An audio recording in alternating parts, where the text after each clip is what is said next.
Hello friends, welcome to PK Technical World. Friends, today in this video I will explain the two terms colonialism and new colonialism in detail.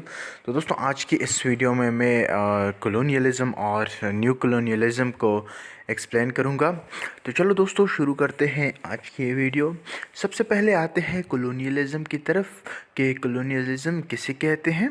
तो दोस्तों colonialism जो होता है इसमें एक मुल्क दूसरे मुल्क पर डायरेक्ट हमला करता है, उसके इंडस्ट्रीज़ पर कब्ज़ा कर लेता है, उनकी गुड्स पर कब्ज़ा कर लेता है, उनके मिनरल्स पर कब्ज़ा कर लेता है, उनके मतलब डिफरेंट रिसोर्सेज पे एंड सोर्सेज पे कब्ज़ा कर लेता है, जहाँ से उस मुल्क को वेल्थ आता है, जिससे उसकी इकॉनमी बेस्ड होती है। जैसा कि ब्रिटिश जो कॉलोनीज़ थी तो उसमें बास कॉलोनीज़ ब्रिटिश ने ऐसे बनाई थी कि उसमें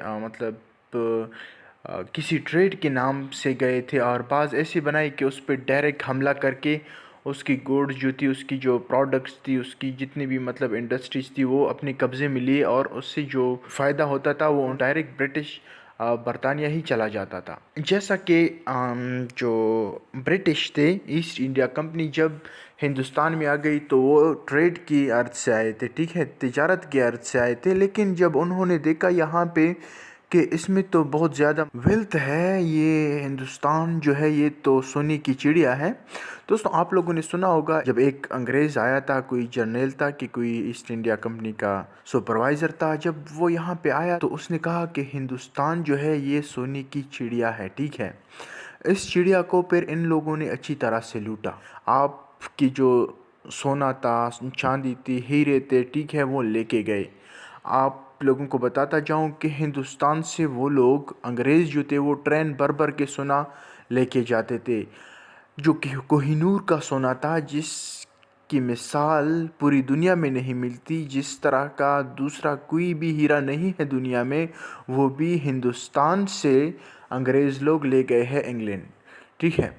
तो इसी तरह से कॉलोनियलिज्म में क्या होता था कि कभी कभार वो तिजारत के अर्थ से आते थे, जैसा कि हिंदुस्तान में आए तो आहिस्ता आहिस्ता ये लोग, इन लोगों ने अपनी जगह बनाई, फिर अपना फोर्स बनाया, फिर जो थे आहिस्ता आहिस्ता जो छोटे छोटे गवर्नमेंट्स थे हिंदुस्तान में, जो स्टेट्स थे, उन पे कब्ज़ा करना स्टार्ट कर दिया। आखिर में पूरे हिंदुस्तान को कब्ज़ा कर लिया, और जितना भी इनके मतलब वेल्थ था, हिंदुस्तान का जितना भी कि जमा पूंजी थी, वो सब ले गए। और अभी तक हिंदुस्तान उस गुर्बत से नहीं निकला है। लोग दर बदर टोकरे खा रहे हैं गुर्बत की वजह से। दोस्तों क्या हुआ कि दौलत के साथ साथ इन लोगों ने हिंदुस्तान के लोगों की आज़ादी छीन ली, अनगिनत लोगों को कत्ल कर दिया, अनलिमिटेड लोगों को अंग्रेज़ों ने मार दिया, ठीक है। तो ये था कॉलोनियलिज्म की एक किस्म, मतलब ट्रेड की अर्थ से आते हैं। और दूसरा कॉलोनियलिज्म इस तरह से होता है कि मतलब एक मुल्क के साथ जंग छेड़ लेते हैं तो डायरेक्ट उस पर कब्ज़ा करके उसकी इंडस्ट्रीज़ को, उनकी जितनी भी मतलब जो प्रोडक्शन की ज़राए होते हैं, जिससे उस मुल्क को फ़ायदा होता है, उस पर कब्ज़ा कर लेते हैं, ठीक है।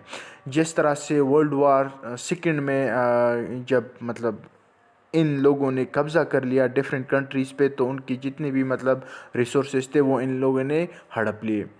तो दोस्तों वो तो था ट्रेडिशनल तरीके का। कॉलोनियलिज्म जो था वो एक ट्रेडिशनल तरीक़ेकार था कि लोग डायरेक्ट हमला कर लेते थे, या मतलब इनडायरेक्टली आ जाते थे वहाँ पे, मतलब से तिजारत के अर्थ से, या मतलब किसी दूसरे अर्थ से आते थे और फिर उन लोगों पे काबिज़ हो जाते थे।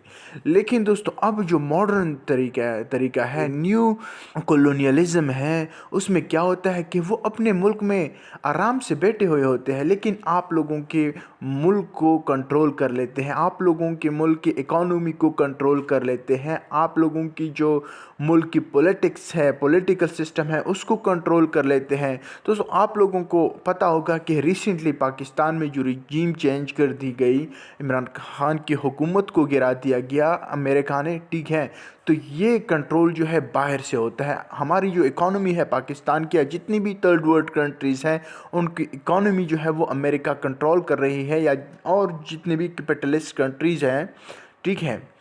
तो ये लोग अब क्या करते हैं कि बाहर से हम पे जो अपने जो चोर उचक्के हैं, लुटेरे हैं, अपने जो पुपेट्स हैं वो हम पे बिठाए हुए हैं, जरदारी नवाज शरीफ की तरह, या आपकी मुल्क का जो भी अंग्रेज़ों का पुपेट है। तो वो जो आपके मुल्क पे बैठा हुआ है, चाहे हिंदुस्तान है, चाहे श्रीलंका है, चाहे पाकिस्तान है, चाहे जितने भी मतलब थर्ड वर्ल्ड कंट्रीज़ हैं, जिनको कंट्रोल कर रहे हैं वो बाहर से, जिनकी इकोनॉमी को कंट्रोल कर रहे हैं, ठीक है। तो ये एक न्यू तरीका है, न्यू कॉलोनियलिज्म का एक न्यू तरीका है, ठीक है, जो कि ये अपने मुल्क में आराम से बैठे हुए हैं और फिर भी हमारे इकोनॉमी को, हमारे पॉलिटिकल सिस्टम को, जितना भी सिस्टम है हमारे मुल्क में वो कंट्रोल करते हैं। ये जो कैपिटलिस्ट कंट्रीज़ है ये अपने फ़ायदे के लिए इन थर्ड वर्ल्ड कंट्रीज़ को आराम से नहीं जीने देते, इसको डेवलप होने के लिए नहीं छोड़ते, क्योंकि फिर इन लोगों की बात कौन मानेगा, इन लोगों को जो रॉ मटेरियल है वो कहाँ से आएगा, ठीक है।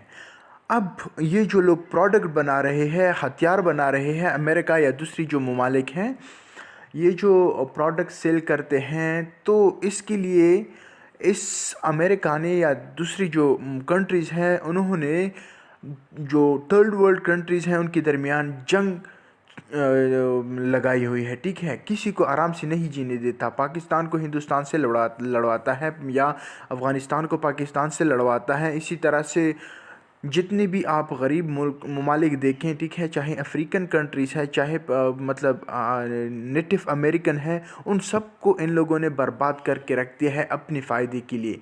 ये लोग अपनी वेपन्स जो है उन पर बेच देते हैं जंग के दौरान, ठीक है, और इसी तरह से एड उनको देते हैं, ठीक है, उनको हथियार प्रोवाइड करते हैं कि उसको डिस्ट्रॉय करो। और दूसरी तरफ जो हरीफ होता है इस मुल्क का, उसको भी ये प्रोवाइड करता है, गन प्रोवाइड करता है, बॉम्ब, रॉकेट्स, हेलीकॉप्टर्स, जेट्स, ये उसको प्रोवाइड करता है महंगे दामों।